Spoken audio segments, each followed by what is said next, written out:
নূরপুর গ্রামের এক কোণে থাকত ছোট্ট এক ছেলে, নাবিল। বয়স মাত্র ৮। চোখ দুটো কৌতূহলে ভরা আর মনে হাজারটা প্রশ্ন।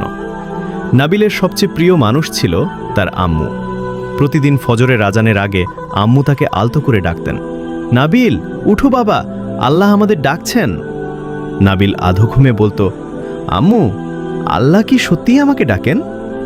আম্মু হেসে বলতেন, হ্যাঁ বাবা, তিনি তোমাকেও আমাকেও সবাইকে ডাকেন, কারণ তিনি আমাদের খুব ভালোবাসেন। এই কথা শুনে নাবিলের বুকটা গরম হয়ে উঠত, কিন্তু সে পুরোটা বুঝত না। একদিন স্কুলে টিফিনের সময় নাবিলের বন্ধু স্বামী নতুন একটা সুন্দর পেন্সিল নিয়ে এলো। পেন্সিলটার মাথায় ছিল নীল রঙের ছোট্ট তারা। নাবিলের খুব পছন্দ হয়ে গেল। সে স্বামীকে বলল, একটু দাও না। স্বামী বলল, না, এটা আমার খালামুনি বিদেশ থেকে এনেছেন। নাবিলের মন খারাপ হয়ে গেল। স্কুল ছুটির সময় স্বামী ব্যাগ গুছাতে ব্যস্ত ছিল। পেন্সিলটা টেবিলে পড়ে রইল। নাবিলের ভিতরে একটা কণ্ঠ বলল, নাও, কেউ দেখছে না। আর একটা কণ্ঠ বলল, না, এটা চুরি হবে। কিছুক্ষণ দ্বিধা, তারপর সে চুপি চুপি পেন্সিলটা নিজের ব্যাগে ঢুকিয়ে ফেলল। বাড়ি ফেরার পথে তার মনে হচ্ছিল কেউ যেন তাকিয়ে আছে। বাড়ি এসে ব্যাগ খুলতেই পেন্সিলটা বের হয়ে পড়ল।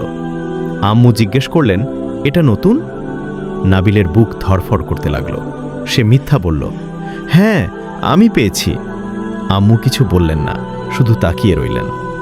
সেই দৃষ্টি নাবিলের মনকে কাঁপিয়ে দিল। সেদিন রাতে নাবিল ঘুমোতে পারছিল না। বিছানায় শুয়ে সে ভাবছিল, আল্লাহ কি আমাকে দেখেছেন? হঠাৎ সে আম্মুকে জিজ্ঞেস করল, আম্মু, কেউ না দেখলেও আল্লাহ কি সব দেখেন? আম্মু মৃদু স্বরে বললেন, হ্যাঁ বাবা, অন্ধকার ঘরে বন্ধ দরজার আড়ালে তিনি সবই দেখেন। কিন্তু তিনি শুধু দেখেন না, তিনি ক্ষমাও করেন যদি কেউ ভুল স্বীকার করে। নাবিলের চোখে জল চলে এলো। সে ফিসফিস করে বলল, যদি কেউ চুরি করে আর মিথ্যা বলে? আম্মু তার মাথায় হাত রেখে বললেন, তাহলে সে আল্লাহর কাছে মাফ চাইবে, আর যার জিনিস নিয়েছে তাকে ফিরিয়ে দেবে। নাবিল আর কিছু বলল না, কিন্তু তার বুকের ভেতর একটা ভারী পাথর যেন নড়ে চড়ে উঠল। পরদিন সকালে নাবিল খুব চুপচাপ ছিল। স্কুলে গিয়ে সে স্বামীর সামনে দাঁড়ালো। স্বামী, তোমার পেন্সিলটা আমি নিয়েছিলাম, আমি দুঃখিত। স্বামী অবাক হয়ে গেল। তুমি? নাবিল মাথা নিচু করে বলল, আমি ভুল করেছি, আমাকে মাফ করো। কিছুক্ষণ নীরবতা, তারপর স্বামী হাসল। ঠিক আছে, কিন্তু আর করো না। নাবিলের মনে হলো বুকের ভেতরের ভারী পাথরটা গলে গেল। সে প্রথমবার বুঝল, সত্য বলা কষ্টের, কিন্তু শান্তি দেয়। সেদিন বিকেলে নাবিল আম্মুকে বলল, আম্মু, নামাজ পড়লে কি আমরা ভালো মানুষ হই? আম্মু বললেন, নামাজ শুধু দাঁড়ানো আর রুকু সেজদা নয়। নামাজ আমাদের শিখায় ভালো হতে, সত্য বলতে, অন্যের হক না নিতে। নাবিল চুপচাপ শুনছিল। আম্মু আরও বললেন, যদি কেউ নামাজ পড়ে কিন্তু মিথ্যা বলে, চুরি করে, তাহলে সে নামাজের শিক্ষা নেয়নি। এই কথা নাবিলের মনে গেঁথে গেল।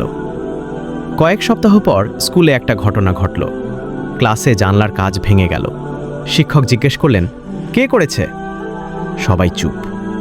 আসলে খেলতে গিয়ে বলটা নাবিলের হাত থেকেই ছুটে গিয়েছিল। সে চাইলেই চুপ থাকতে পারত, কেউ জানত না। কিন্তু সে হাত তুলল। স্যার, ভুল করে আমার থেকে হয়েছে। স্যার কিছুক্ষণ তাকিয়ে রইলেন, তারপর বললেন, ভুল করা দোষ নয়, কিন্তু লুকানো দোষ।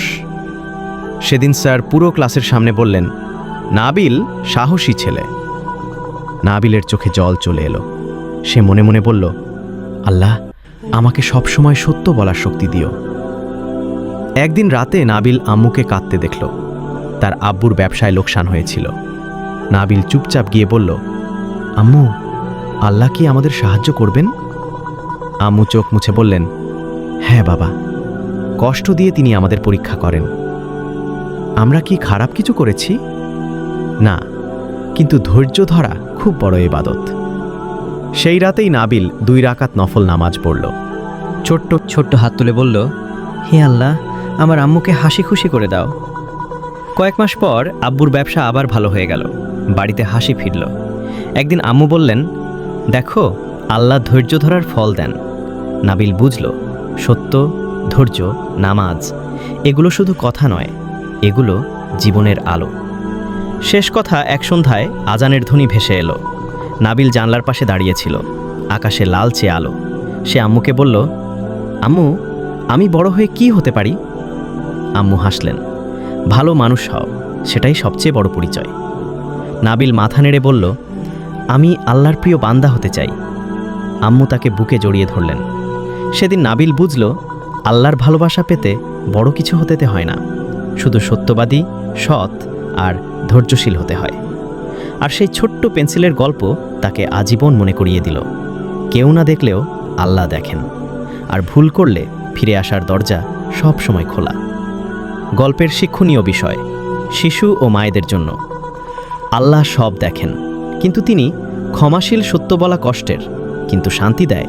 নামাজ শুধু ইবাদত নয়, চরিত্র গঠনের মাধ্যম। ধৈর্য ধরা বড় ইবাদত। মাই সন্তানের প্রথম শিক্ষক।